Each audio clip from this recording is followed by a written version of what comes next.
Ever read a poem and thought, this means something? Or watched a film and realized you were not crying because of the plot, but because a chair symbolized your childhood? Congratulations, you might be a structuralist. Or just very confused? Today, we will peel back the curtain on how stories are built. Welcome to the world of structuralism, where meaning isn't in the message, it's in the pattern. We will talk about Saussure, Barthes, and Lévi-Strauss. The guys who made us question if language controls us more than we control it. It's linguistics meets literary theory with a dash of existential crisis. We will break down how this movement changed the way we read, watch, and even think. So stick around as we decode the code behind the code. Welcome to LitChat.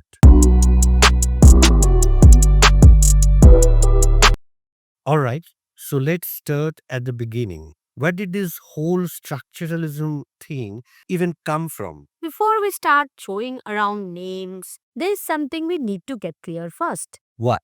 How do we even study language or stories in the first place? You mean, how do we approach? Yes, and that brings us to two big words that sound complicated but really aren't: synchronic and diachronic.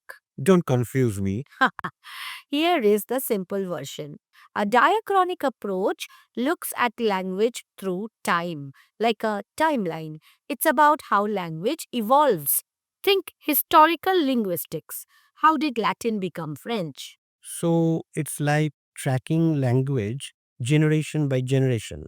Exactly. But Saussure, Ferdinand de Saussure, the Swiss linguist, yes, he comes along and says, sure, that's interesting, but what if we stop the clock and just look at how language works right now?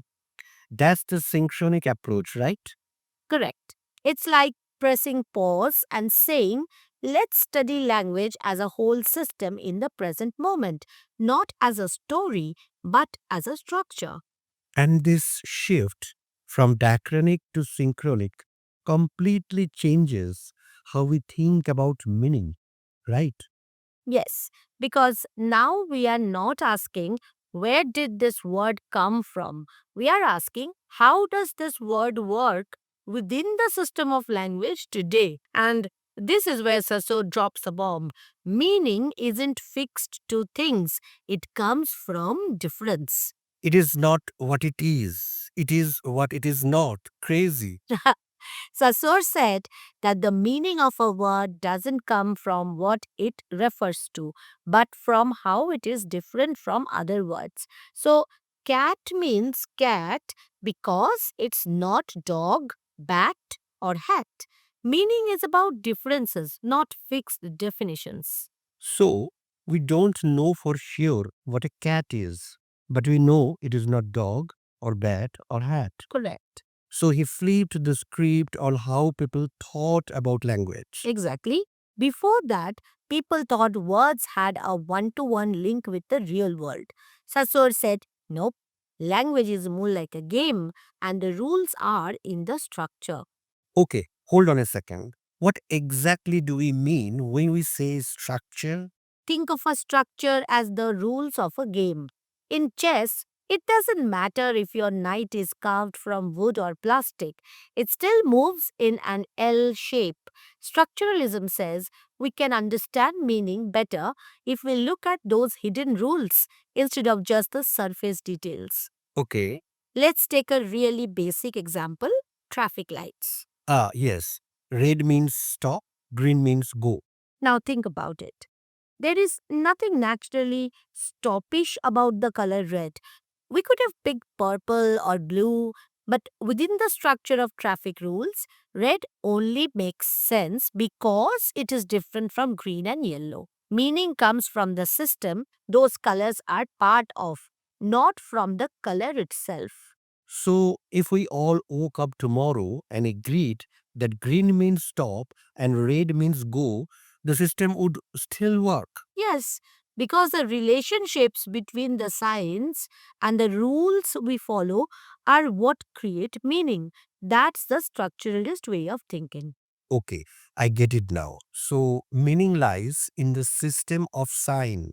And this sign is made of two parts, the signifier and the signified.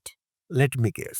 Signifier is like the word or image, Yes, like the sound tree or the letters TREE, that's the signifier. And the signified is the idea of a tree, not the real tree outside your window. so it's not about the physical thing. It's about the concept it points to. And here's the kicker, there is no natural reason why tree has to mean tree. The connection is arbitrary. What matters is how each word fits into the system of language. Which brings us to those fancy terms, lang and parole, right? Right again. Lang is the whole system of a language. The structure, the grammar, the rules everyone agrees on. It's like the blueprint of a language. And parole, That's the actual speech. How individuals use language in real life situations. So if Lang is the rule of chess, parole is your moves. a language, the game of chess. Right. So structuralists focused more on lang, not parole. Totally.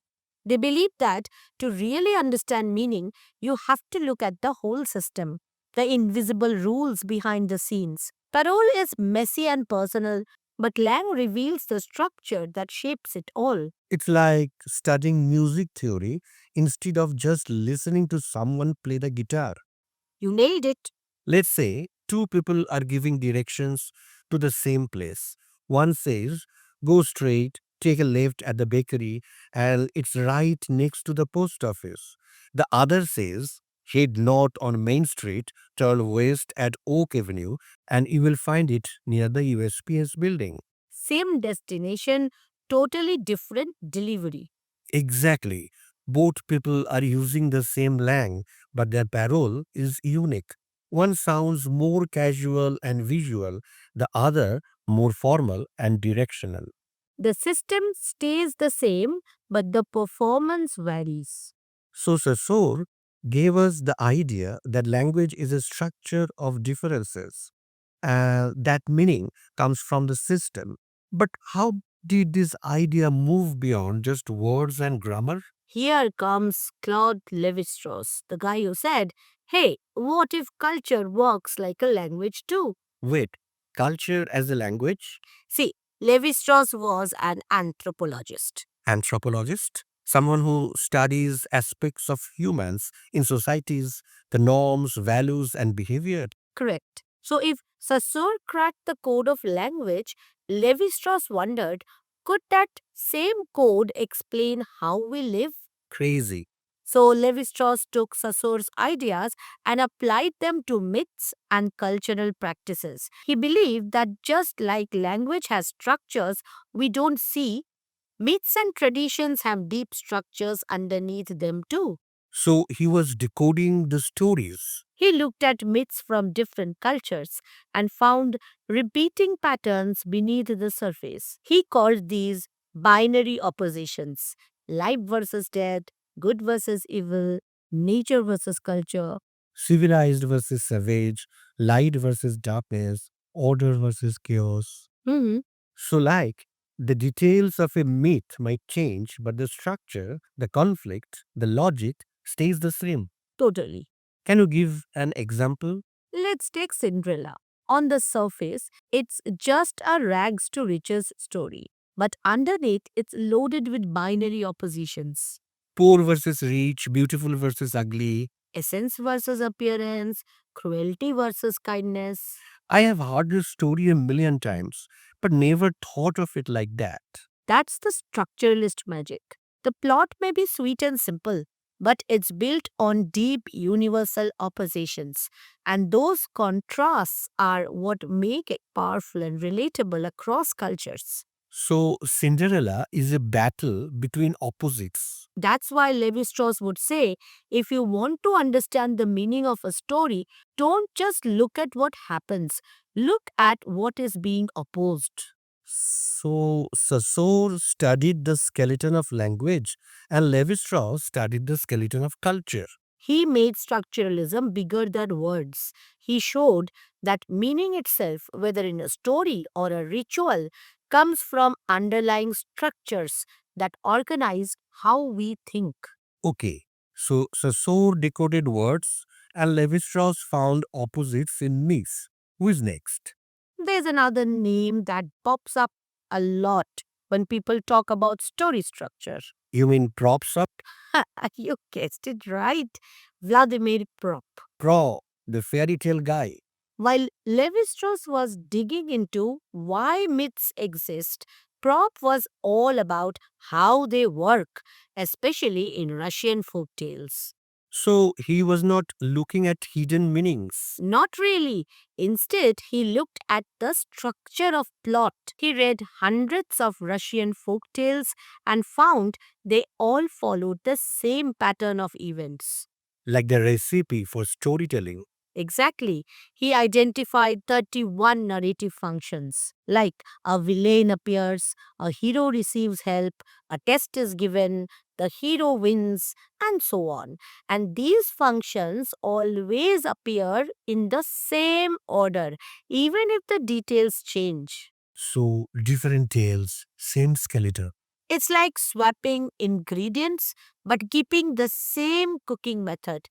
Prop saw stories as modular. Characters might change, but the structure stays steady. Alright, so prop had his list of what? 31 functions? Yes, How many of them show up in Cinderella? keep counting. Absentation. Someone leaves or is missing at the start. Cinderella's mother dies. That creates the gap the story needs. Wow, 1. Interdiction. A warning or rule is given. Don't be late from the ball, says the fairy godmother. This is fuckle. 2. Violation. The rule gets broken. Cinderella stays at the ball too long and has to run.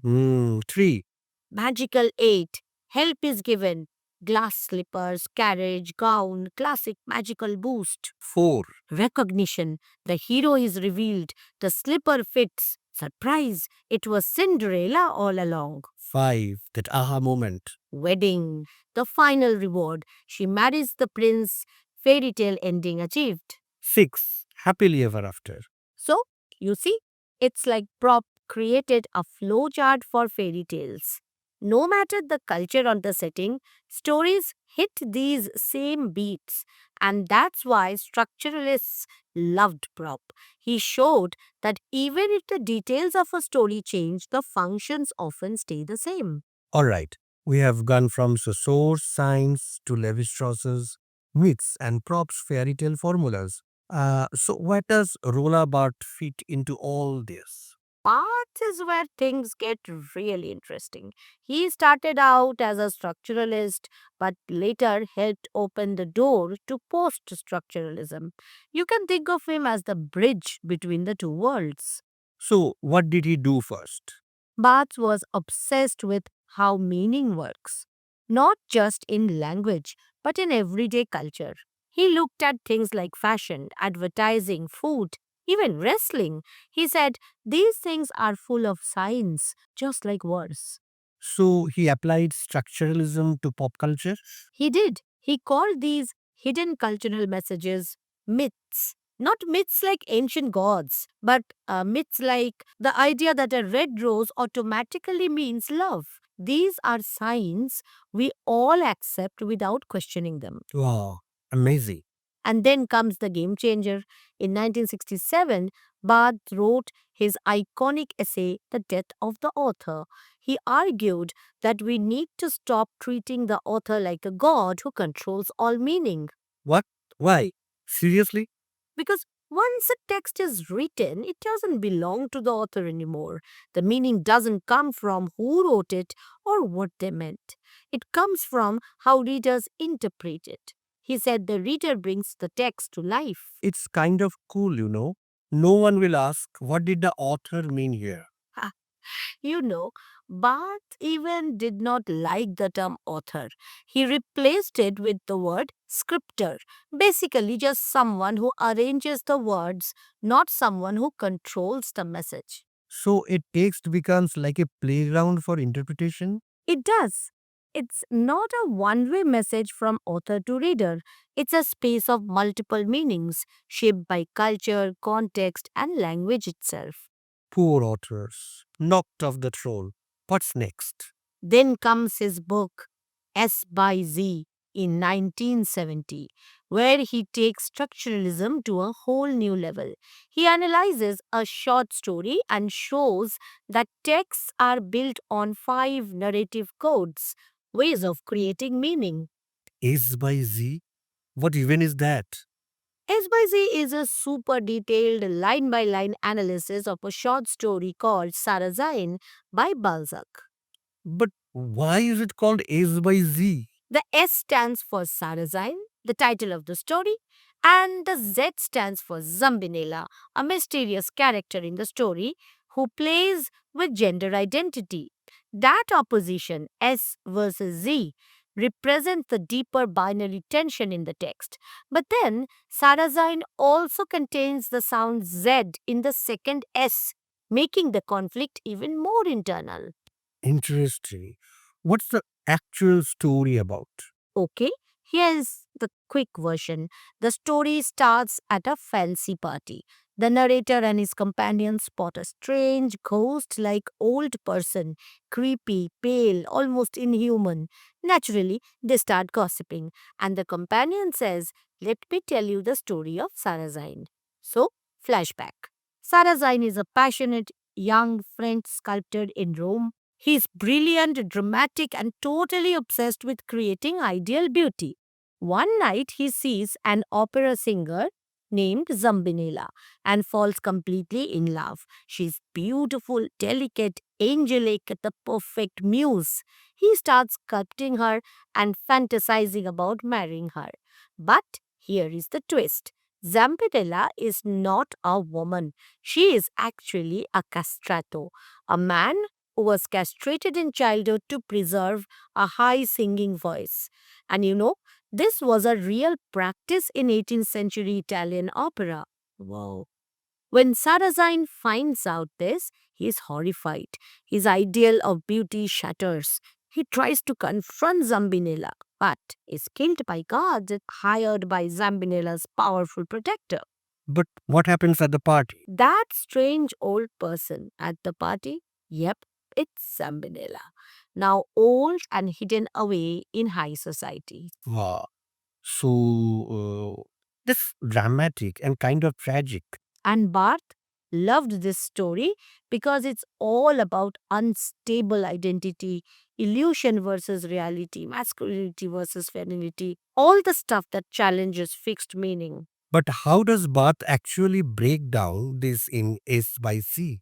That's where his five narrative codes come in. Barth said a story isn't just a straight line, it's made of multiple threads of meaning that weave together. These five codes help us see how stories work.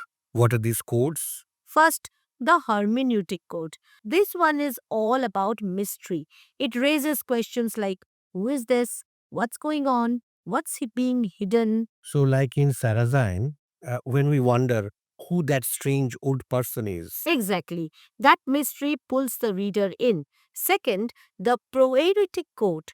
This one is action based. It's about what happens next, a chain of events that keeps the plot moving. Like Sarrazin meeting Zambinella, falling in love, sneaking around. Right. Next up, the semantic code. That is about extra layers of meaning, connotations, a word or image that suggests more than it says. So, if Zambinella is described like a porcelain statue, there is more to that than just looks. Yep, it's hinting at fragility, otherness, even something unnatural. Fourth, the symbolic code. This is where big opposites come in, like male female, real fake, life death. So, Zambinella being both masculine and feminine ties into that. Totally. It's not just character, it's theme. And last, the referential code. That is the cultural stuff, outside knowledge we bring in. Like knowing what a castrato is. Exactly. If you know that, it changes how you read the story. So, with these five codes, Bart is saying don't just follow the story, decode it. Bingo! Every story is like a puzzle made of signs, and we are all readers trying to piece it together. So, Bart is not reading for what happens, he is reading for how meaning is made. He takes the story apart, lexia by lexia. Wait, what is lexia? Little chunks of text. He shows how each one uses these codes to create layers of meaning. And that's why S by Z became such a big deal. It wasn't just literary criticism, it was Barth saying, meaning isn't something you find, it's something you build, and it changes depending on who is reading. But you say that Bart starts as a structuralist, but then he sort of rebels against it. Yes, structuralism believed in stable systems, but Barth began to ask what if the system is not stable? What if meaning always slips away the moment we try to pin it down? That's where post structuralism begins. So, what is the difference? Structuralism asks, what system creates this meaning? Post structuralism asks, what if the system itself is uncertain? Meaning is not fixed, it's always shifting depending on context, culture, and interpretation. Oops. So, Bart helped build the house and then knocked a few walls down. He showed us how to read between the lines, question authority, even the author, and see meaning as something we create, not just receive. All right. So, let's take a quick look at where we have been today. So, from Saussure's language games To Lévi-Strauss's meat maps to props, plot patterns, and Barthes' idea that the reader holds the power. structuralism didn't just show us how stories are told, it showed us how we read the world. Amazing. But here is the thing. Just when structuralism felt solid, thinkers like Barthes, Foucault, Derrida began to question the structure itself. They asked, what if meaning is never stable? What if signs break down? What if language always slips away from what we want it to mean? Structuralism said meaning isn't magic, it's math. And post structuralism said, sure, it's math, but someone spilled coffee on the formula. But we should save post structuralism for another day. You know, the other day I was sipping coffee and thinking it's full of binary oppositions hot versus cold, bitter versus sweet. Wow, that's deep. Then I spilled it and realized the real opposition is me versus gravity. You be serious for 5 minutes. I am serious. If coffee is my No. then I guess I am already dead. This is why Bath would have needed a double espresso.